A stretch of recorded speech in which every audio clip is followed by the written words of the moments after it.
This triangular-shaped structure touching the sky looks unique and beautiful, but when you hear the sad story behind this building, you won't believe it. This 1,080 feet tall building, which is 10 times taller than the other buildings around it, looks like a pyramid. But in reality, it is a hotel taller than the Eiffel Tower in Paris. In terms of total floor area, this hotel covers 39 million square feet and has 3,000 rooms, making it capable of competing with any famous five-star hotel in the world. Like the Burj Khalifa in Dubai, after nightfall, light shows and fireworks are displayed on the walls of this hotel, casting colorful lights over the entire city. But the surprising thing isn't how beautiful this hotel is or how luxurious its facilities are. The real shocker is that, to date, not a single guest has entered this hotel. For the last 30 years, this hotel has stood completely empty. But the question is, why has no guest ever stayed in this hotel? This unfortunate hotel, built at a cost of $750 million, is located in one of the most secretive corners of the world. At first glance, visitors seeing this magnificent hotel in videos may think it's located in the capital city of some developed nation like America. But you'll be surprised to know that this 105-story building, known as the Ryugyong Hotel, has stood empty for the last 30 years in Pyongyang, the capital of North Korea. North Korea calls itself a democratic country, but in reality, it is a dictatorship, which has been ruled by one family since 1948. 3 generations of this family have held power in North Korea for the last 76 years.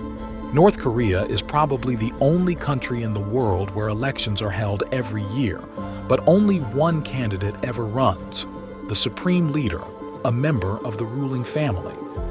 Because of its strict laws, North Korea has made many enemies, and as a result, it has no trade relations with other countries, nor do tourists frequently visit.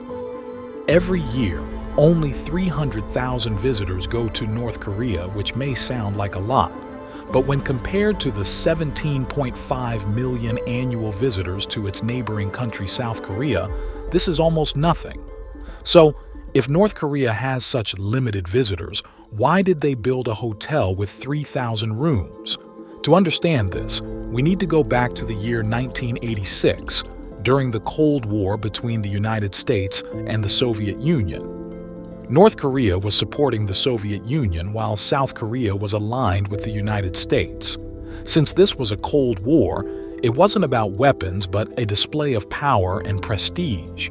North and South Korea were enemies trying to outdo each other in everything.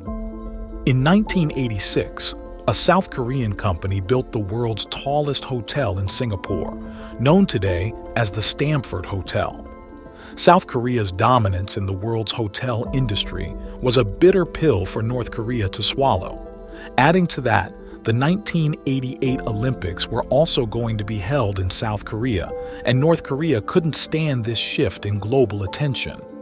In retaliation, they decided to host their own international festival in 1989. The festival would attract 22,000 participants, and to accommodate them, North Korea planned to expand Pyongyang's airport and build a brand new 150,000-seat stadium, as well as a luxurious hotel with 3,000 rooms. This hotel was supposed to be 105 stories tall, snatching the world record for the tallest hotel from South Korea. In 1987, construction began on this ambitious project. By the time the 1989 festival took place, the 105-story hotel was far from completion. To save face, North Korea claimed the delays were due to technical issues and announced a new opening ceremony date. This new date was set for 1992 to coincide with the 80th birthday of Supreme Leader Kim Il-sung. Construction resumed with renewed enthusiasm after this announcement, but when the USSR collapsed in 1991, North Korea was significantly affected, losing vital support and resources. As a result, they failed to meet the 1992 opening deadline, and the dream of launching the hotel remained unfulfilled. The second promise to open the hotel was broken, and North Korea became the target of global ridicule.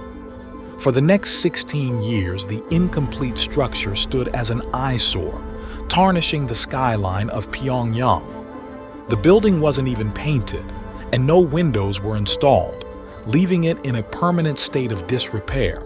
At one point, it was even considered for demolition. However, demolishing the structure would have sent a message to the world that North Korea didn't even have the capability to complete its grand projects, so they left it as it was. In 2008, an Egyptian construction company made a deal to complete the hotel at its own expense. This led to the installation of beautiful glass windows, finally improving the hotel's appearance from the outside. Another grand opening ceremony was planned for 2012, this time to mark the 100th birthday of Kim Il-sung. However, by 2011, Kim Jong-un had taken control of North Korea.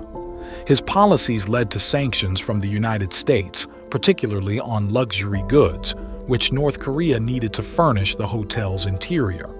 As a result, the hotel was still not ready to open in 2012, and once again, North Korea failed to deliver on its promise. North Korea's ambition to build the world's tallest hotel has now earned them another world record. According to the Guinness Book of World Records, the Ryugyong Hotel is the largest building in the world that remains completely empty.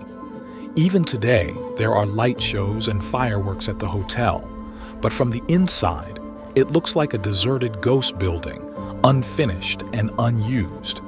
If you enjoyed this video, don't forget to subscribe and share your thoughts in the comments below.